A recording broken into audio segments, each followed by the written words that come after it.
આંતરરાષ્ટ્રીય સ્તરે America, Israel અને ઈરાન વચ્ચે વધતા યુદ્ધીય તણાવની અસર હવે સીધી રીતે મોરબીના ઉદ્યોગ પર પડી રહી છે. પ્રોપેન અને નેચરલ ગેસની સપ્લાય ખોરવાતા અનેક સિરામિક એકમો શટડાઉનના આરે પહોંચી ગયા છે. મોરબીમાં આશરે 600 જેટલા સિરામિક એકમો કાર્યરત છે. આ તમામ એકમોમાં ઇંધણ તરીકે પ્રોપેન ગેસ અને નેચરલ ગેસનો ઉપયોગ થાય છે. પરંતુ ગત 23 ફેબ્રુઆરીથી પ્રોપેન ગેસની આવક સંપૂર્ણપણે બંધ થઈ ગઈ છે. હાલ પ્રોપેનનો જથ્થો માત્ર 2 થી 3 દિવસ માટે જ ઉપલબ્ધ છે, જ્યારે નેચરલ ગેસ પર ચાલતા એકમો વધુમાં વધુ 10 દિવસ સુધી જ કાર્ય કરી શકે તેવી સ્થિતિમાં છે. સમયસર ટેન્કર મારફતે ગેસ ન મળતા અનેક એકમોને તાત્કાલિક શટડાઉન કરવું પડે તેવી શક્યતા ઊભી થઈ છે.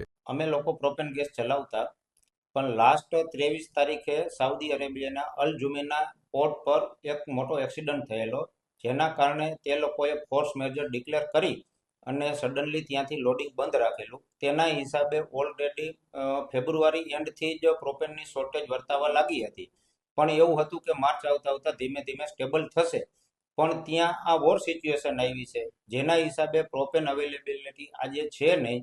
આજે સાંજ સુધીમાં આઈ થિંક લગભગ કંપનીઓનો પ્રોપેન સ્ટોક ખલાસ થઈ જશે અને આવતીકાલથી લગભગ મોરબીની સપ્લાય ખોરવાઈ જશે.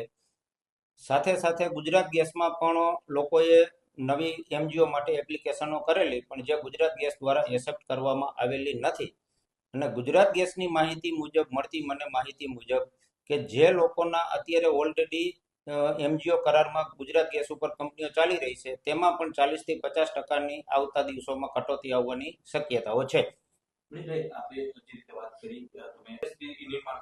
મારી ટોટલ ગ્રુપ કંપની થઈ અને લગભગ અત્યારે 1800 થી 2000 માણસો કામ કરી રહ્યા છે અને વ્યવસ્થિત રીતે પ્લાન ચાલી રહ્યા હતા. પણ આ વોર સિચ્યુએશન છે, આમાં કાંઈ કહી ન શકાય. તો ઇન્ડસ્ટ્રી તો અત્યારની સિચ્યુએશન જોતા 5 તારીખ યા તો 6 તારીખ સુધીમાં મોટાભાગની ઇન્ડસ્ટ્રી, એમાં મારી પણ ઇન્ડસ્ટ્રી શટડાઉન ફોર્સ મેજરથી કરવી જ પડશે. એમાં કોઈના હાથમાં નથી કે જે અત્યારે ફ્યુઅલ અવેલેબલ જ નથી અને ફ્યુઅલ વગર અમારી ફેક્ટરી ચાલવાની નથી. તો પાછળ લેબરોનો અને કર્મચારીઓનો ઇસ્યુ મોટો આવશે.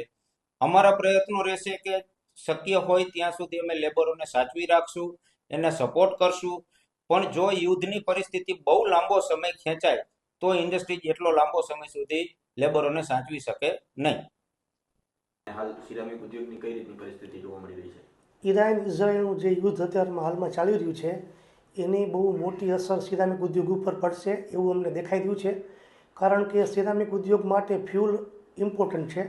કારણ કે ફ્યુલ જો ટાઈમ ટુ ટાઈમ ન મળે, કેમ કે અમારી સાતત્યપૂર્ણ પ્રોસેસ છે, તો કન્ટિન્યુ અમને ગેસ સપ્લાય મળવી જોઈએ. તો હાલમાં ગેસ સપ્લાય વિક્ષેપ થયો છે. એની અંદર પ્રોપેન સપ્લાય કરતી કંપનીઓ છે, આઈઓસીએલ, બીપીસીએલ, રિલાયન્સ, એજીસીએલ. તો આ દરેક કંપની છે એની પાસે અત્યારે 2 થી 3 દિવસ પૂરતો જથ્થો અવેલેબલ છે. તો 2-3 દિવસ પછી પ્રોપેન જે કંપનીઓ યુઝ કરે છે એ યુનિટો અવશ્ય ચોક્કસ બંધ કરવા પડશે. અને નેચરલ ગેસનો જો યુઝ કરે છે, ગુજરાત ગેસ વાપરતા યુનિટો છે, એની પાસે જાણવા મળતી વિગત પ્રમાણે 10 દિવસ સુધી સપ્લાય આપી શકે એટલો જથ્થો અવેલેબલ છે. તો આમ જોવા જઈએ તો અઠવાડિયા 10 દિવસમાં તમામ ઉદ્યોગ બંધ કરવા પડે તેવી પરિસ્થિતિનું નિર્માણ થઈ રહ્યું છે. હરેશભાઈ, ખાસ અત્યારે જે રીતના પોસ્ટરો સામે આવી રહ્યા છે ઉદ્યોગોના, તો એને લઈને શું કહેશો? જે અત્યારે ઉદ્યોગના જે પોસ્ટરો આવ્યા છે એની અંદર શટડાઉનની વાત છે કરેલી, તો એનું કારણ એ છે કે મોરબીની અંદર 60% સિરામિક યુનિટ એવા છે જે પ્રોપેનથી ચાલતા હોય. તો પ્રોપેન અત્યારે ટેન્કર દ્વારા સપ્લાય થતી હોય અને ટાઈમ ટુ ટાઈમ ટેન્કર જો કંપની ઉપર પહોંચે નહીં તો તેવા યુનિટો શટડાઉન કરવા પડે. ખાસ હરેશભાઈ, જે રીતે મોરબી આ જે ઉદ્યોગ છે તેને લઈને લોકોમાં અને જે રોજગારની સ્થિતિ છે તેને કેવી અસર જોવા મળશે? મોરબીની અંદર જોવા જઈએ તો 2 થી 3 લાખ બહારથી લેબરો કામ કરવા માટે આવેલા છે.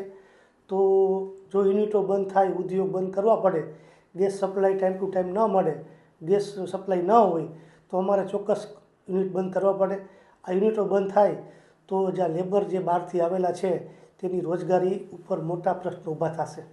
મોરબીમાં અંદાજિત કેટલા ઉદ્યોગ છે તે અત્યારે જોવા મળી રહ્યા છે? મોરબીની અંદર અત્યારે 600ની આસપાસ યુનિટો ચાલુ રનિંગ કન્ડિશનમાં છે અને એની અંદર એવરેજ એક કંપનીની અંદર 150-200 મજૂર કામ કરતા હોય છે.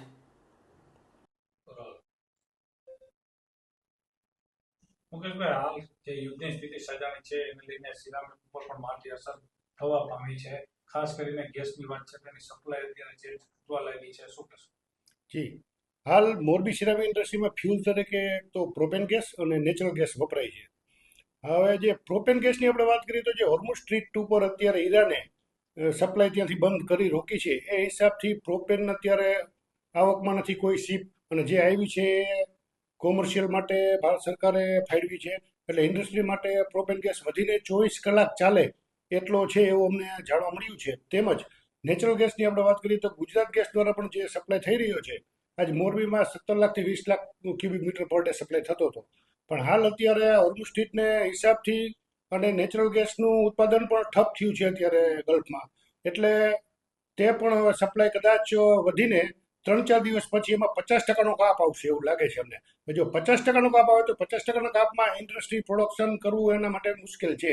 એટલે કદાચ આવતા 5-6 દિવસમાં આખી ઇન્ડસ્ટ્રી બંધ થાય એવી પરિસ્થિતિ નિર્માણ થઈ શકે. મુકેશભાઈ, ખાસ જે રીતે વાત કરીએ તો જે યુદ્ધની સ્થિતિ છે તેના કારણે ઉદ્યોગને તો અસર કરશે, સાથે સાથે જે લેબર છે તેમને અસર કરશે, અને આવનારા જે સમય છે જે ગુજરાત જે ગેસની સપ્લાય બંધ થશે અને ઉદ્યોગ બંધ થશે તો કેટલો સમય આ અંદાજે તમારા મુજબ લાગી શકે છે? જી, હવે આ યુદ્ધની પરિસ્થિતિ એવી નિર્માણ થઈ છે ઈરાન, ઇઝરાયલ, અમેરિકાની, કે આ યુદ્ધ કેટલો ટાઈમ લાંબુ ચાલે એના ઉપર બધું ડિપેન્ડ છે.